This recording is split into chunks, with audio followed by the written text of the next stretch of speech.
Bismillahirrahmanirrahim. Assalamualaikum warahmatullahi wabarakatuh. Alhamdulillahi rabbil alamin. Wabihi nasta'inu ala umuri dunya waddin. Wassalatu wassalamu ala asrafil anbiya'i wal mursalin Sayyidina Muhammadin wa ala alihi wa sahbihi ajma'in. Qala Allah ta'ala fi kitabihil karim. A'udzu billahi minasy syaithanir rajim. Bismillahirrahmanirrahim.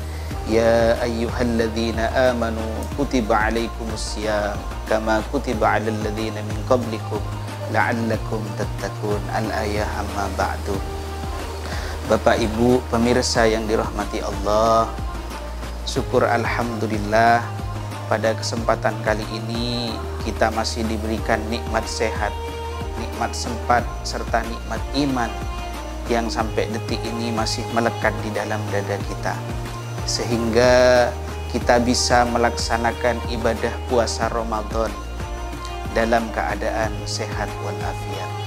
Salawat serta salam mudah-mudahan tetap tercurah limpahkan kehadirat junjungan kita Nabi besar Muhammad sallallahu alaihi wasallam, yang mana beliau telah berhasil membawa kita minadz-dzulumati ilan nur, yakni dari alam jahiliyah menuju alam yang ilmiah seperti yang saat ini dapat kita rasakan bersama. Bapak Ibu pemirsa yang dirahmati Allah, bulan Ramadan ini merupakan bulan yang istimewa, bulan dibukanya pintu rahmat dan juga ampunan oleh Allah Subhanahu wa taala, dan juga bulan di mana dilipat gandakannya pahala ibadah umat manusia. Jadi jangan sampai di antara kita menyia-nyiakan nikmat yang telah Allah berikan kepada kita ini. Bahkan di dalam sebuah hadis Rasulullah itu pernah bersabda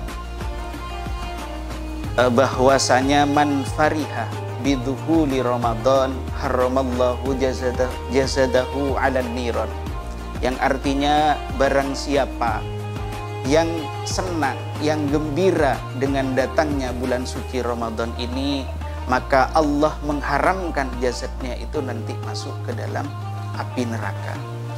Dalam artian ketika seseorang itu menjumpai datangnya bulan Ramadan, kemudian hatinya merasa senang, kemudian dia itu melaksanakan ibadah Ramadan itu dengan sebaik-baiknya, maka Allah mengharamkan baginya api neraka.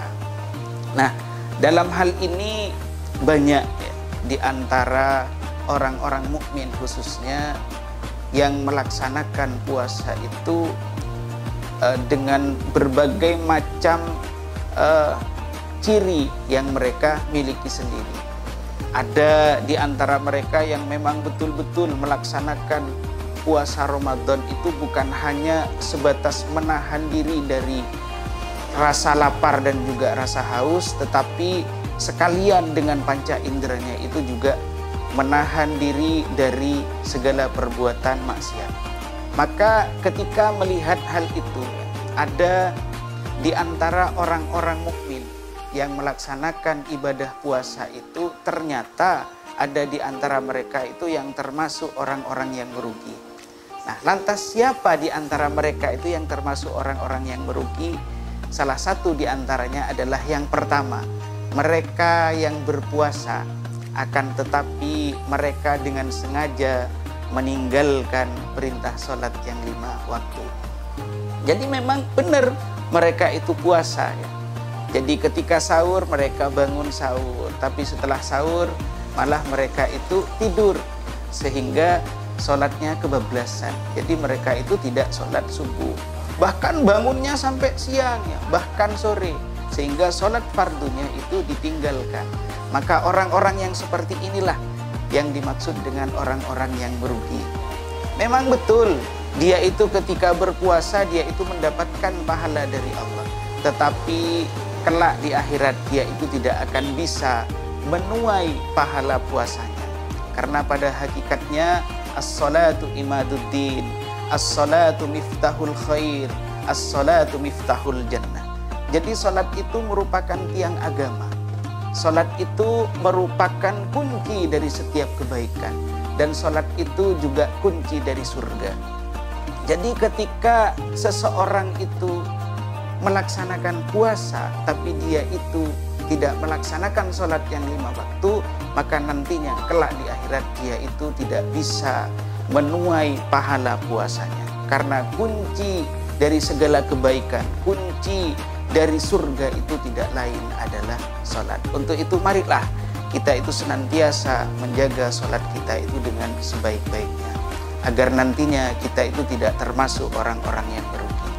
Kemudian yang kedua, yang termasuk orang yang merugi adalah orang yang berpuasa tapi dia itu masih bermaksiat. Nah, ini, jadi golongan yang kedua ini benar, dia itu memang berpuasa, ya, menahan diri dari rasa lapar dan haus, mulai terbitnya fajar sampai terbenamnya matahari. Namun mereka itu tidak bisa menjaga mulutnya dengan baik. Dalam artian dia itu masih sering ngegosip, sering ngeghibah, sering ngomongin keburukan-keburukan orang lain. Nah, sehingga nantinya ya, puasanya itu akan sia-sia, ya, karena dia itu masih bermaksiat. Nah, makanya Imam Al-Ghazali itu mengibaratkan puasa itu ibaratkan buah. Jadi ketika melakukan suatu maksiat, maka buah itu diiris. Melakukan maksiat lagi, diiris lagi. Kemudian melakukan maksiat lagi, diiris. Sampai akhirnya buah itu tinggal batoknya saja. Nah, itulah gambaran ya, puasanya seseorang yang masih senantiasa melakukan maksiat. Sehingga dapat disimpulkan orang itu tidak mendapatkan apa-apa. Dan istilahnya dia itu puasa tapi dia itu merugi. Nah, untuk itu marilah kita itu senantiasa menjaga puasa kita dengan baik, ya. Kita kendalikan hawa nafsu kita, bukan hanya menahan lapar dan haus, tapi indera kita juga kita kondisikan, jangan sampai kita itu bermaksiat. Berikut pula ya, hati dan pikiran kita fokuskan hanyalah untuk Allah Subhanahu wa ta'ala, sehingga kita menjadi orang-orang yang beruntung, bukan menjadi orang-orang yang merugi dengan puasa Ramadan kita.